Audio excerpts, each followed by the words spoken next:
A brand for a company is like a reputation for a person. Jeff Bezos. You have the power to be the boss of your own life. I'm your host, Monica Allen. I'm a wife, mom, entrepreneur, best-selling author, lifelong learner, and your biz bestie. I have a love and passion for all things small business. Growing my own company from $700 to over 7 figures annually, my goal is to bring you inspiration, business-focused topics and tips, encouragement, and a community that helps you launch, grow, and scale your business, whether you are a dreamer, a side hustler, or a seasoned entrepreneur. You are listening to the Become Your Own Boss podcast. If you're anything like me, embarking on this entrepreneurial journey can sometimes feel like you're navigating a vast ocean in a very tiny boat, all alone. But guess what? You're not alone. I hope as you continue to listen to the show, you truly know that you are not alone. That's also why I want to invite you to join the Become Your Own Boss Facebook group. It's our little corner of the virtual world where you can ask questions, share your experiences, and yes, find that you're in good company on this entrepreneurial adventure. We're all here to support each other, celebrating wins and tackling challenges together. So don't miss out. The link is in the show notes to join the Facebook group. So far, we've discussed a lot of aspects of kickstarting your business, from mindset to marketing. Today, we're going to talk about branding, what it is and what is not. There are 5 key elements of branding, and knowing and understanding how these fit into your business will help you create a branding strategy, much like many large companies do. We might be small companies, but we carry ourselves and make an impact in a big way. And the way we can do this is through these 5 elements of branding. First, there is brand voice. Whether your brand is cheeky, serious, playful, or somewhere in between, your brand voice is how you communicate with the world. It's the language, tone, and personality you use in all of your communications.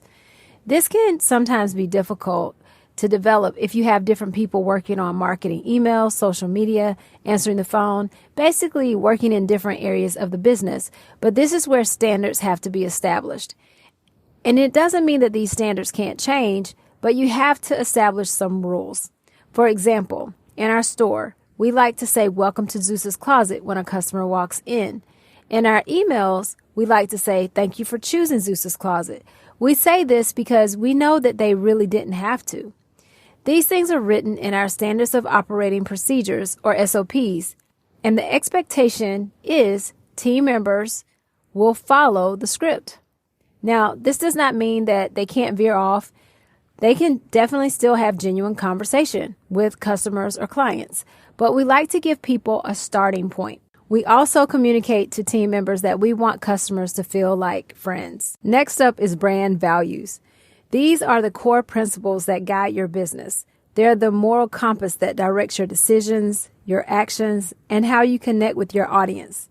I say audience because someone may not be your customer yet, but they may follow you on social media, or they may be on your email list even though they have not made a purchase yet. They are watching. 2 of the most important brand values for us are quality embroidery and creativity. We want to communicate with customers and potential customers that we can complete highly complicated artistry on garments. We often use social media to communicate this, as well as through our phone conversations and emails with customers or prospective customers. This is also, of course, communicated on our website.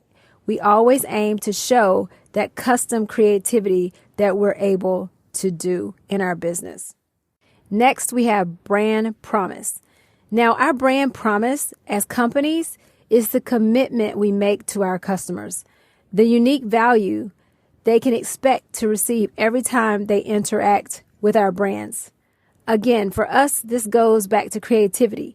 We pride ourselves in looking at every garment from a perspective of it being a canvas. We were artists first. We promise a high quality, creative, and custom item when we're working with customers. Even on the simple things, we want people to understand that if we can do this complex stuff, we can really knock it out of the park for your simple stuff. Then we have brand experience. Brand experience is the sum total of all interactions customers have with your brand, from browsing your website to the after-sales service. It's about creating a consistent, positive experience that leaves them wanting more. Seth Godin stated, "Every interaction in any form is branding." So it is vital that we think about this as we build our businesses. Another quote that I like is, and I don't know who said this, but a brand is not just about a logo, a website, or your business cards. It's an experience. A few months ago, I watched the documentary on Netflix about Abercrombie and Fitch. I think that's how you say it. Other than their discriminatory practices that weren't cool for their brand, the actual atmosphere and the cool factor they tried to create and cultivate was very much part of their brand experience. Every store was the same. The loud music, a certain smell, the look that they went for in their store with their clothing, where you couldn't really see inside the store, you had to go inside the store. That was their brand experience. And lots of people loved it and some people didn't like it.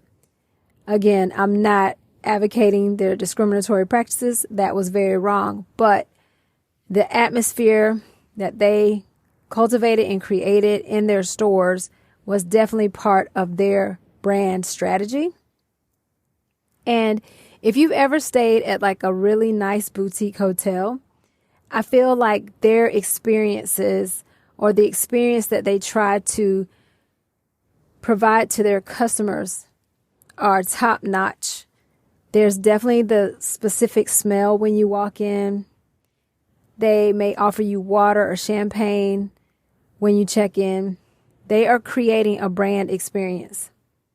One of the things that we aim to do in our store is do the same thing, not just from saying welcome to Zeus's Closet, but the look and feel of the store is very modern, clean. One of the things that I implemented many years ago was wrapping items that people purchased in tissue paper. I would get so frustrated with team members when they would try to take a shortcut and not wrap someone's item in tissue paper. And one day I remember Ethan saying, "What's the big deal? It's okay." But to me, it wasn't okay, because one of the things that I found that I always loved about Victoria's Secret is the fact that they would take your garments that you just purchased and they would wrap them in their beautiful pink tissue paper. And that, to me, said elegance. It made your items feel special. And that was a brand experience. And I wanted to give our customers, and still desire to give our customers, that same experience. The items that they're purchasing, whether it's a trinket for someone crossing into a Greek organization, or if it's something custom that they're getting, I love to wrap it in tissue paper and put a nice Zeus's Closet sticker on it, because it lends to the brand experience. And now to our last element. When most of us first get our business idea and start our companies, one of our more exciting thoughts is around our logo. What should it look like? What colors should we use? We think about our business cards, whether they're physical or digital. It doesn't matter. We begin to contemplate our website and social media presence and so much more. This is your brand identity. I really like, though, one illustration I read around the logo for your business, and it was described as simply the tip of the iceberg. But branding goes well below the surface of the ocean. I like this metaphor, and I'm covering this brand identity piece last because you need to get through all of the other elements. You need to think through those that rest underneath the surface of your business. I will admit, though, when Ethan designed our first business logo, I felt legit. I felt like, yes, we have a business. The other branding focuses that I've mentioned, or elements, would come later. Some of them not too long after, but they would come later, especially when we thought through how we wanted our customers to experience Greek paraphernalia in Stuff for Greeks, our first company. We know we wanted the experience to be special and different, and we had to create that through our logo, through our packaging, through a variety of things that resonated with our brand identity. To give you a more succinct definition of your brand identity, it is the visual aspect of your brand. That includes your logo, colors, typography, and a catchy name, or a catchy tagline even. It's like the outfit your brand wears to the party. It needs to turn heads. It needs to make a statement about who you are. However, I want to implore you to keep it simple. Due to the business that I'm in, making branded company merchandise, I have seen many logos that try to do too much. They're just trying too hard. They attempt to tell the story of what their company does with an elaborate image instead of a simple logo. Your logo could technically be the name of your company in a very simple text.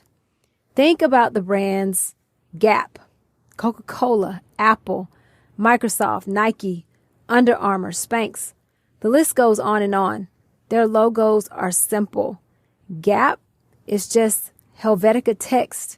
I think they've even dropped The Gap. They used to be The Gap. I don't know if they're that anymore. I think they're just Gap now. At some point, though, if you wish to be a national or global brand, you want your logo to be easily recognizable. So keep it simple. Think big. Going global. Keep it simple. This will also save you money when it comes to creating company gear, as you often pay for a number of colors or complexity. Keep that in mind as well. Save you some money, have a simple logo. That way you can get your brand on things and you can then promote your business, market your business even further. I hope this episode helps you think beyond the logo and its colors. I hope it helps you think about how you want your company, your product, and your service to make people feel. What will their experience be when working with your business? What values, voice, and promises will you communicate in your social posts, in your emails, in your phone conversations, in all of your company interactions? Thank you for joining me today. I'm grateful for you. Do take a moment to write a review for the podcast. That would be greatly appreciated. Also, share, subscribe, and rate the podcast. Take a minute to do that.